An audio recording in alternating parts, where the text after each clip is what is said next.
Oh, yeah. I can see it. Alex Kendrick here with Reel Salty Destin. Today I want to talk to you about offshore fishing for Wahoo, Mahi, and Tuna. Trolling lures 10 to 15 knots is ideal, starting around the 90-foot mark.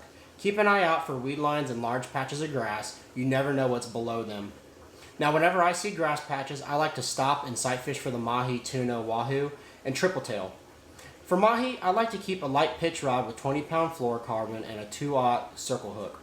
Live bait works really well on the larger bulls, and cut squid works even better on the smaller chicken dolphins.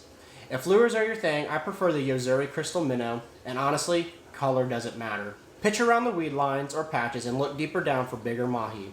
As for tuna, with all the chumming going on, I like to send down a vertical jig on 60 to 80-pound test at least 100 feet below the boat. Working your jig through the water column is a good way to fire up any kind of fish that may be lurking around the shadows. If you have a large diamond jig, I put some heavy wire in front of it at a chance at a wahoo. Triple tail are an amazing fish on a light tackle, and I recommend 15 to 20-pound fluorocarbon and a number 2 owner circle hook. Live shrimp work really well, along with small cuts of squid. If bottom fishing is your go-to joy, vermilion snappers, groupers, and rock salmon is my target. For vermilion snappers, I like to use a 2 to 3 hook chicken rig mixed with cut squid and Boston mackerel. Let your weight sit right on the bottom and wait for those 2 to 3 small bites. Now, rock salmon and groupers like to hide out in the rocks and caves, so a slip lead is what I like to use, with a heavier leader line for groupers and larger baits close to the bottom. Feel the bite and start cranking.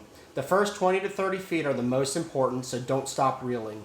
When it comes to offshore fishing, don't give up. It's a lot of trial and error. Figure out what works best for you, and as always, keep your lines out and keep them tight.